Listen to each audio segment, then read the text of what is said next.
right. Welcome to the 7th episode of the Fitness Formula podcast. I got Zach here with me. Yes, sir. How you doing, brother? Good. Good to be here. So, I've talked with you a lot already today. Yeah. I saw you for help a little bit this morning. Kind of take me through kind of your profession, physical therapy, how you got into it. Yeah, that's a good question. I think it really started for me when I was very little. My mom has always asked me, like, how does this feel? Like, that's been something that she always questioned with me, even as a child. And then I had a football coach growing up that was a physical therapist, and it just seemed like he had a really good balance of things. Like, his kids were to, athletes to look up to. He was obviously my head coach, so, immediate respect there. But, yeah, that's what really got me into it. And it seemed like it always has been for me that sitting behind a desk was not going to be the route forward. So it seemed like a way that I could use my body, be active, and also then facilitate that for other people. And then when you say not wanting to sit behind a desk, does that even mean like kind of working for someone as well, or were you just excited to be, I mean, at the physical therapist? Yeah, at the time, like, I had always pictured, like, when you go to PT school, like, they teach you to, and your goal is to be a physical therapist, right? Like, work in a clinic, there's a clinic director, there's a regional director, there's a lot of people above you. And I think kind of through college and then in my pursuit after college is when I really felt like the desire to get out from underneath that and kind of start and form my own thing. Yeah.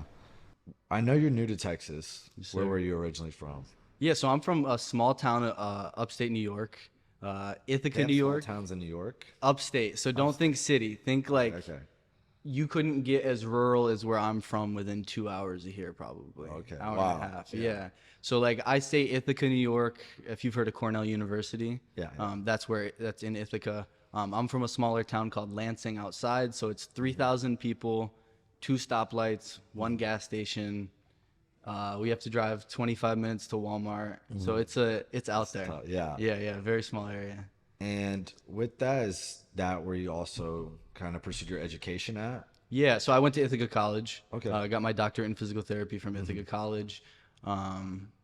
Cornell's on one hill, Ithaca College is on the other hill. There's South Hill. Just as East good, Hill. right? They're both good colleges. They are both Yeah, good colleges. I mean, Cornell's obviously the Ivy League. But as far as like health science and human performance, communications, things like that, Ithaca College is very strong. And with that, I've heard you say before, you look at physical therapy almost on the same level as a certification. I feel like a lot of people, when they get their certification, they're like, all right, this is it. Like, I'm a master of it. Yeah. Kind of what gets you into that mindset, or what has gotten you into that mindset? Yeah, kind of the consistent pursuit of knowledge. Like I said before, like people go to PT school and they're like, they get their degree and then they're like, I'm a physical therapist, I'm cool. I went to PT school, I became a physical therapist, and now I'm a business owner. And that's really where my passion is. So you'll see on our marketing, you'll see in our things that like we don't advertise physical therapy because that's not necessarily what we do. We do performance and recovery coaching. Obviously, I can't turn off the skills that I learned, all the knowledge. But as far as services we provide in our business, it's not physical therapy. It's a little bit different. We're trying to, pioneer the next wave of what physical therapy is, because as soon as you hear like I have to go to physical therapy, You're screwed. Yeah. you're screwed. Yeah, There's a certain like mentality that you get into. like you're broken. Yeah, Exactly. like something needs to be like fixed. You're broken, and then you're plunged head first into the American medical system. And I think we intend on catching people before then and then helping people after then as kind of a supplement to care that already exists. Yeah. You keep saying like we and our. Can you kind of take us into your brand, what it is? Yeah. So the Gorilla Blueprint, Yeah. we run Gorilla Performance and Recovery here at Evo Gyms.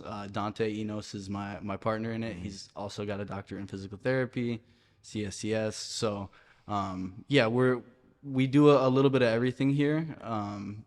Like I said, we don't do physical therapy, but if you're injured, I would venture to say that we could help you out. Yeah. And how did you meet Dante? Was that also in Ithaca, New York? Yeah, that was in undergrad actually. So we played football together. He was Wow. he was a linebacker. I played receiver. So we met then kind of through undergrad, just connected, and then in PT school is really when we linked up a lot more. The kid was at my house every day, I swear. Yeah. Say, yeah, that's how long is that now? That I guess So it was a total of 6 years. since you've known him to since you graduated or until Oh, now? How long until have you known now, Dante? Yeah. 7 years, I think. If we track back to freshman year. Yeah. Yeah, so 7 years now. And then in PT school, he actually moved in with us at home. I lived at home for the last 2 years. So he was in the guest room with mom and girlfriend, and Yeah. yeah, it was a cool situation. With that, do you think it helped out a lot having Dante to get through physical therapy school? Yeah. Yeah. It was super helpful, right? Like, it's important to have people around you that support you in your goals. Right. So having somebody there as we went through school and went through all the trials and tribulations that ensued through school, it was really nice to have somebody like-minded that I could rely on when I was like, I don't understand this. Like, Yeah. please explain it, help me out, and all that sort of stuff. Yeah. Is there anything you sort of feel like he really specializes in or excels at, or compared to you? Yeah, I feel like the biggest thing that people get from us is like we bring completely different energies.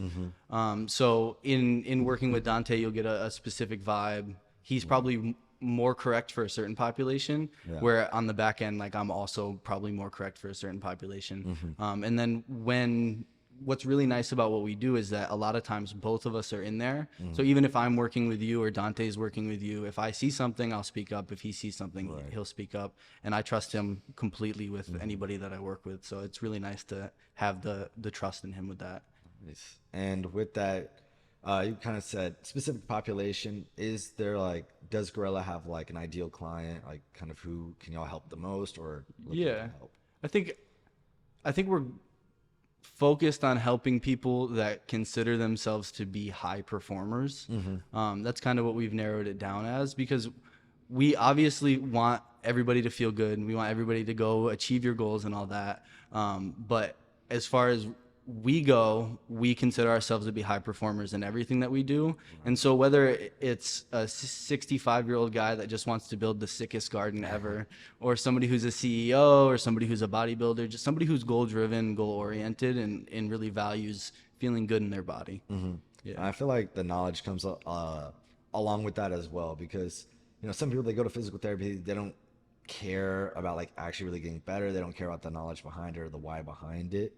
They just, oh, my doctor prescribed me, I gotta go do physical therapy. But with you and the high performers example, like, they want to like get better. They want to like, okay, why am I doing this? Like, what is this helping? And then they're gonna go home and like actually do the homework, or take that knowledge on. Yeah, they're going to take it, they're going to be motivated, and I want to be able to affect change in people's lives in a positive way.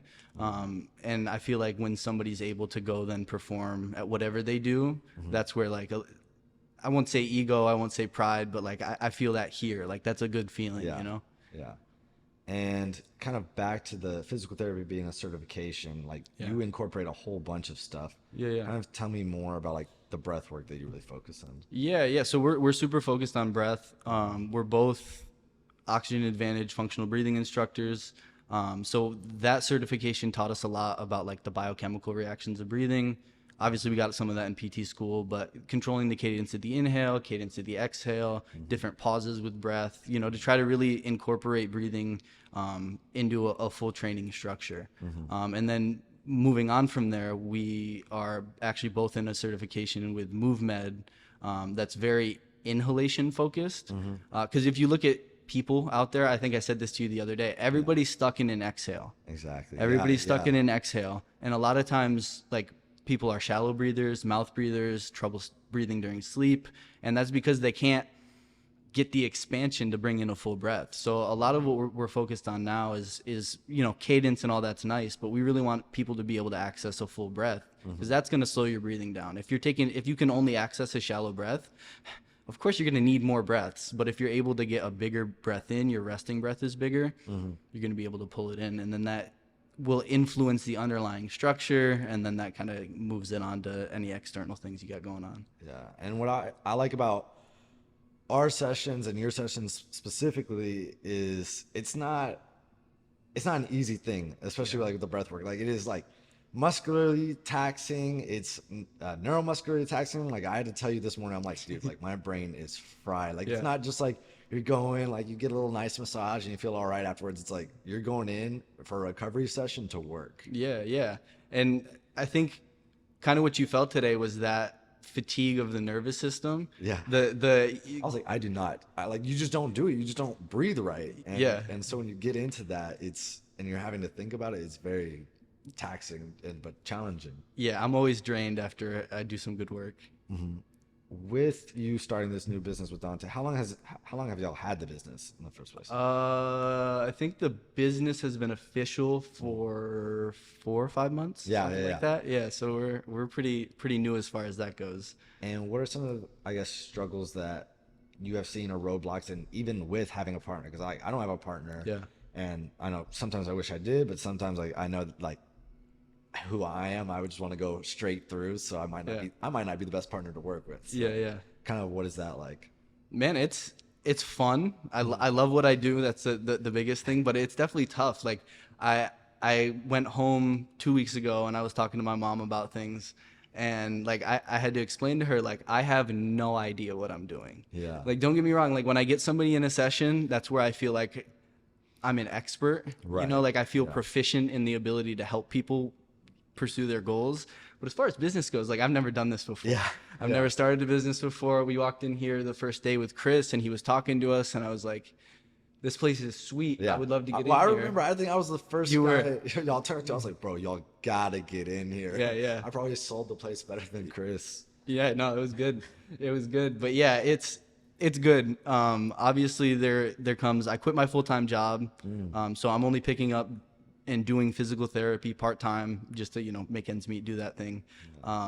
But now I'm kind of struggling with routine. I'm somebody who in times of stress and struggle will really cling on to that routine, write it out, wake up early, go to bed at the time, like control those variables. So with everything changing, every day's different, you know what I Right. mean? Trying to figure out and manage myself so then I can be who I need to be for the business and the people around me. And I think I kind of felt the same way, definitely at the beginning of this year, April and May, sort of, when you don't have kind of what I'm assuming, like as busy as a schedule, where you're like, all right, I have this client and this client, and then in between I'll do this. Whenever you're having to fill like more hours, like yourself, and make yourself go to work, it's so difficult. And like you said, you don't have that, that kind of schedule lean back on. I know that led me to like just feeling lazy at times. Yeah. But then you have to allow yourself, right? Right. You have to have that balance where it's like when you are relaxing, when you are getting that restoration, you're not you're not telling yourself you're lazy, right? That's a hard thing to manage. But yeah, like when I don't have somebody coming in, like sitting down and like working on some like advertisement things and working on the website and things like that, obviously are things that I have to do at this point. But it's hard to think about how to, structure it and pull it together because I didn't go to school for advertising. Yeah, I went to school for this stuff, you know? And I know you said you're gonna maybe bring someone in for the back end. Are y'all trying to like also have someone, will he also be making stronger like marketing efforts? Yeah. That? I mean, based on where our business is at, we don't have a massive budget to like bring somebody in who's like highly qualified in all the things that we don't do. But what we can do is bring in people that we trust to help us with things where our time might be better valued elsewhere. Right. Like specifically Dante and I, our value is in the room. Like our value is in the work and working with the people, connecting with people, doing that sort of thing. So anything that we can have somebody around us do that allows us more time to do that, I think would be super positive. So like marketing, branding, the clothing line, all the things that come with it. Yeah.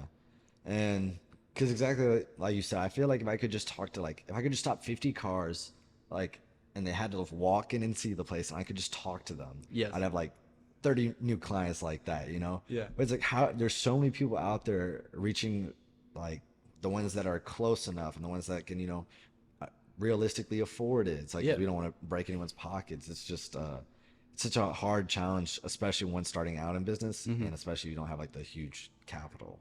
Yeah. I mean, it's definitely a challenge. And then specifically communicating who we are and what we do effectively in like these so that it is marketable, but it doesn't come across as like marketing, Yeah. you know? Because like at the end of the day, like we're just people. Right. Like we own a business. I'm 25. I got a dog. My girlfriend's at vet school. Like I've got things going on. Like I'm just a person.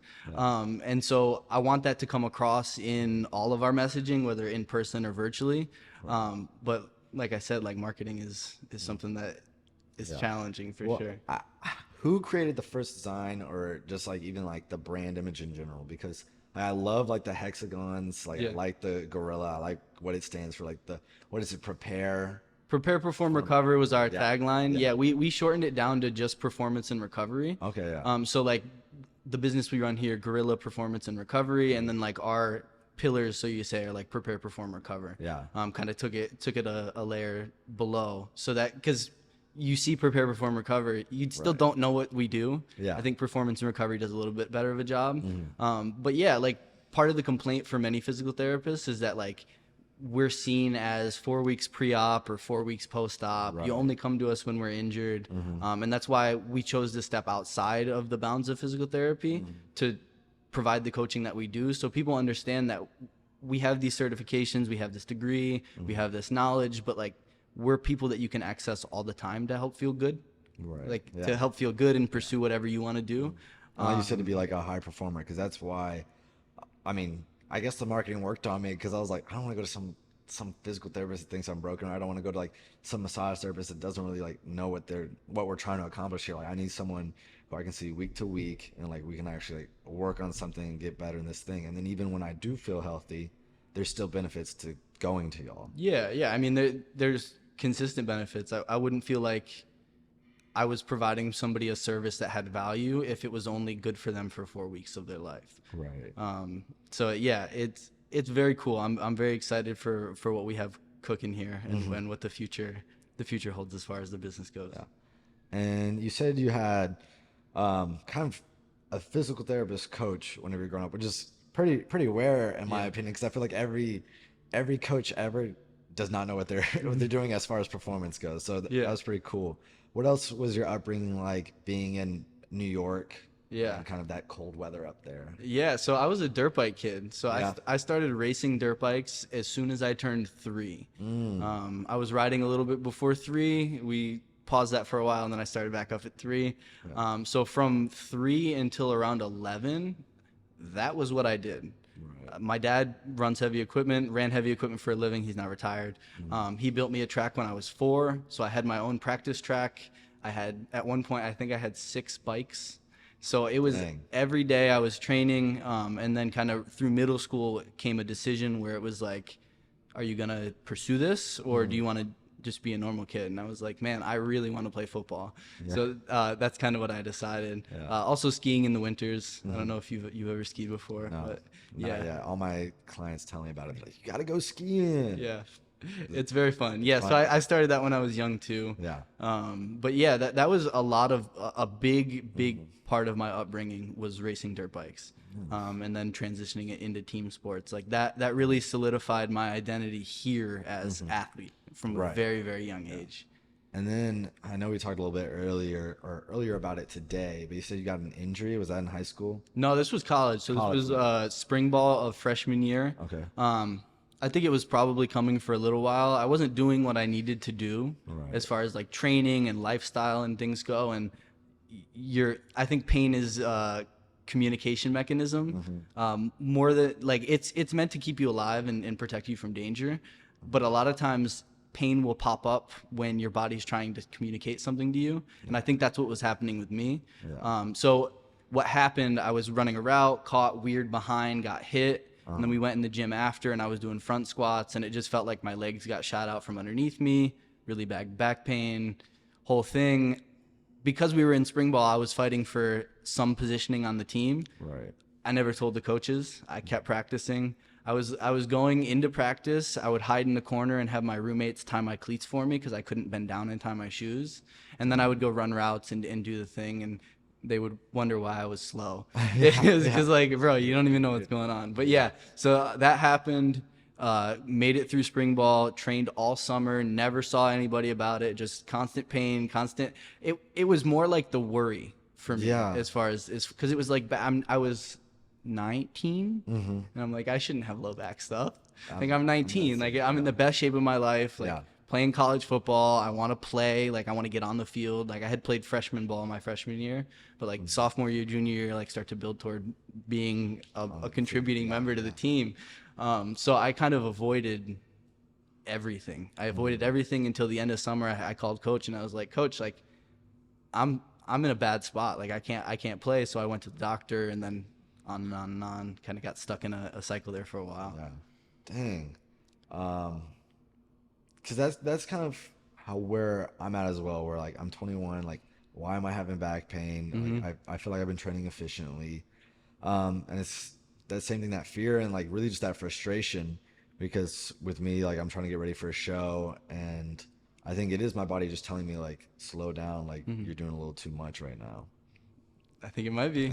I think it might be. I think that's what I said to you earlier as well. And then what has the transition from New York to Texas been like? Has that been kind of like a little bit of culture shock? A little bit of a culture shock. It's been cool. Like I said, like very small area that I come from. I have a farm on each end of my road and in the middle. So being here is a completely different environment than I'm used to at all. It's like less country than you were from in New York, but people think it's different. Way less country, and like my nearest Chick-fil-A was an hour, nearest Popeyes was an hour. So like having everything on the corner, and having so many people around is very different. It would definitely at the beginning weighed heavy on me, because I'm used to being able to take my dog out on trails and off leash and not worry. And here it's like I'm walking in beautiful nature, and all I can hear is cars going by. All I can hear are horns. Horrible. You know? Yeah, it's very different. But yeah, I'm thoroughly enjoying my time in Texas. That's good. So do you remember what we were talking about earlier today in the office? How like our testosterone's lower, like just quality of life is lower. I'd be interested to see if it was similar, like the time difference, like with your town and like Texas. Yeah, it definitely very interesting. I feel like in any population center, you're gonna get a higher concentration of exposure to things like that, right? Like in sitting here right now, there's different things going on than if I were sitting in my office at home in New York, right? Like the feeling that you get when you sit in the environment is completely different. So like being surrounded by buildings and cars and concrete and Wi-Fi signals and like all that thing at a much higher degree, it definitely makes me crave being out in nothing more often. Or like literally, I noticed it most whenever I just walked up to my car earlier today, but like there's always like sound going on as well, as far as like music. Like there's always music going on in our cars when we're driving, everything. You never just get that like silence, peace and quiet. That's why I really said my girlfriend's in vet school. She's down in St. Kitts and Nevis in the Caribbean. So yeah, unbelievable. So when I go there to visit, it's like my phone doesn't come out of airplane mode. I don't talk to anybody. There's no Wi-Fi signals. There's no stores. Like it's very different. And so the time there is very well spent. It's very, very nice. Like I'm so jealous of her every day. Every day. It's such a good cleanse too, to like really be away from all that electricity. Get away from it all. Go get to visit somebody I care about. It can't get much better. Yeah. So we kind of understand what the purpose of the brand is. Really, what are you most passionate about? I think one thing I'm very passionate about is helping people enjoy their time here, right? Like that was a big thing as far as the trials that I went through. As far as my back injury went, is like I woke up every day and just didn't enjoy it. Like just straight up like not happy to be out here. And in the pursuit of reclaiming that for me, I found a passion in helping others find that. That's kind of where the guerrilla comes from, right? Like think about guerrilla warfare, like guys hiding behind trees, banding together, like low resources, high intensity, high effort, a big desire to push for yourself, I think. Yeah. And what are your personal goals to kind of have accomplished by the end of 2023 here? End of 2023? That's a good question. Definitely we have goals for the business, of course. Right. We'd like to get ourselves that next level of legitimacy as far as like our website, our marketing, our social media, like bring that up a notch. And as far as like me personally, Yeah. My goal for like my body, I want to ride a dirt bike unreasonably fast. Yeah. So I would like to be able to continue to build my body in that situation, so that when it does come time where like the finances are correct, I maybe have a truck and not a car. Right. I can get a dirt bike and I can go do that. Yeah. So I'd like to be prepared for that. Yeah. And it's so crazy that you say building that kind of marketing or that brand, so to speak. Because like when I see y'all and I talk to y'all, and just like really from speaking to Dante, when you talk to Dante, he just sounds intelligent. Yes. You know what I'm saying? Yes. And so I'm like, these guys are credible as shit, like I trust and all that. But someone who's just Googling you because you have like 2 reviews and you're inside a gym, like doesn't understand how high quality y'all really are. Yeah. I mean, and that's exactly it. Like getting us on maps and on Google and getting our website. Like I made our website on Squarespace.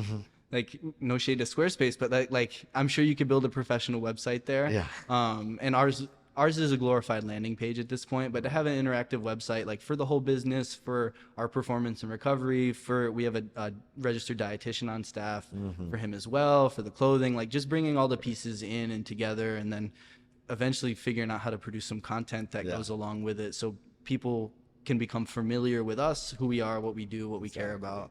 Yeah, I feel like that's the crucial thing, because I'll see like franchises, for example.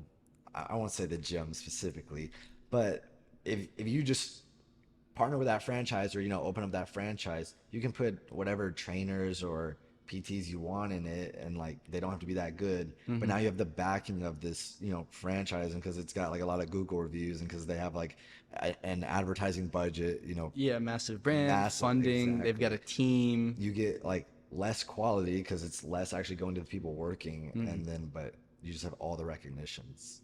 Yeah, and that's super important, right? There's something to be learned from that for sure. From these corporate environments, right? Like having that full and complete team around the situation is super important. But kind of going back to what we talked about before, like I just prefer to have it be my team and my people and the people that I trust doing that sort of thing. Yeah, because you and Dante both speak about it a lot, but how important is trust, and how did y'all kind of come to value it so much? I mean, trust is everything, right? Like I could tell you the right exercise, I can give you the right dosing, I can put the right modality on you, but if you don't trust that it's going to help you, it's not going to. Yeah. Like it's just not going to. And that was something that I experienced is with my back, I went through 24 weeks of physical therapy, and I felt worse after. Not because of the exercises, not because I didn't like the guy that was doing my PT. Full respect to him. It's just because I didn't feel like I was going to get better. And so if you can't ingrain that trust in the people that you work with and the people around you, the results are never going to show, because you're never going to be having the same conversation. That's something that we'll say a lot, is like when I speak with you, like it feels like we're having the same conversation. But then there'll be people that you interact with in the world where it's just like, all right, we're talking about the same thing, but we're not like connected. The vibe isn't connecting. Yeah. So it's really important to find people like on your same wavelength as far as everything goes. Anything else you kind of want to talk about, or anything you want to get on before we end here? Yeah, I wanted to ask you a little bit about your show. Okay, you can grill me a little bit. Yeah, so what got you into bodybuilding? Why do the show now?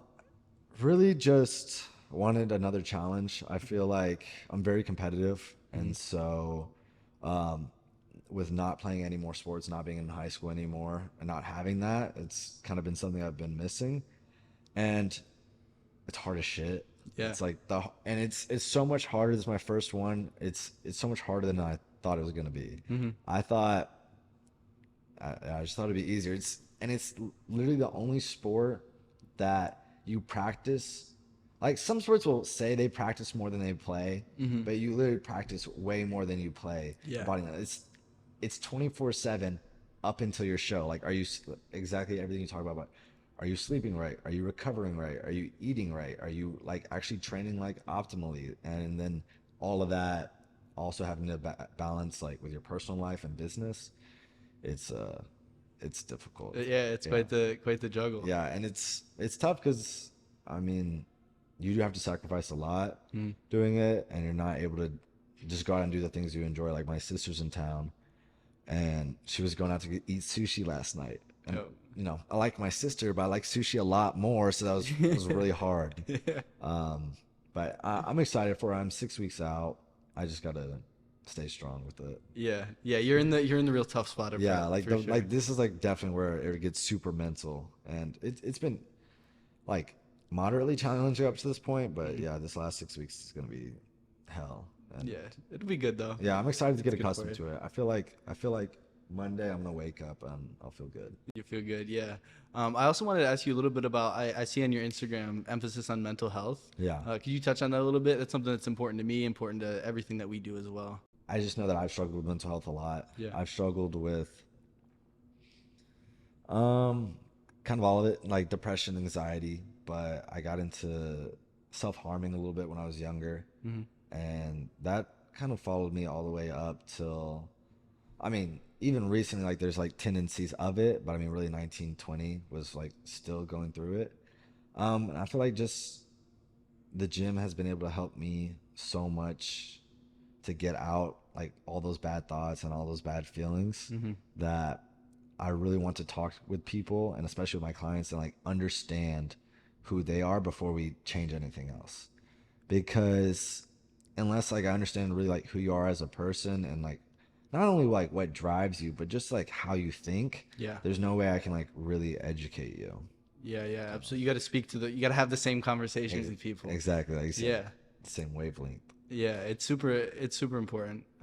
And plus, it makes the session so much better when I can talk to my client. Like, Yeah. if you ever get those clients that just don't talk to you, that the hour takes way longer. It takes way longer, and then you feel like, I don't know. I hate feeling like I'm forcing things with people. Yeah. Like, you paid for this? Yeah. Yeah. You show up every Tuesday, Thursday. Come on, man. You can at least act happy to see me. Yeah, like if you don't want to be here, like I'd be happy to help you find a resource that isn't me. Yeah, Like seriously. and that's a beauty of running your own business, is that like when there's people that like just Yeah. are unhappy to be around you and be with you, like they don't have to be the people that that's- you serve. That's what I was telling my friend yesterday. I was like, look, like my schedule is booked. And I was like, look at this. And every single client I like. Yeah. Like, it's crazy. But when I was at like Lifetime prior, it's kind of that just take who you can get mentality. And it's Yes. like very, like the hustle culture is like crazy. And so it's like, you're not always getting the client that's best for you. And you're not always being the best trainer for the client either. For So, sure. Yeah, you can provide people you a lot better in this sort of environment. Exactly. Because when you are independent or your own business, you kind of do have that marketing aspect. So you can really like speak to your audience and attract who you want to attract and work with who you want to work with. Yeah, I think that's super important. And similar to your situation, like I was in a corporate physical therapy Yeah. situation, and like don't get me wrong, I made great connections with the people that I worked with. Some Yeah. of my favorite people are the people that I worked with there. Oh, yeah. Right, like you can come across great people in any environment, Mm-hmm. but being able to cultivate your own community of people, that's cool. That's Yeah. really cool. And then you build out your network and your resources, and it's crazy because it's like even like this, we would not be able to do this unless we had a guy that could help us out like with that extra camera, or like just understanding like what tools we need to be using in general. Yeah. And then also like that knowledge can be passed around through everyone in your network, because it's like now I can like start teaching y'all stuff about like podcasting, what Yeah. you need, what this does, how it edits, and How it all edits, getting everything. exactly. And y'all can teach me how to breathe better. Yeah. Get you filled out. Yes, Yeah. sir. With that, you good for today? Yeah, that's great. All right. Appreciate you, brother. Yes, sir.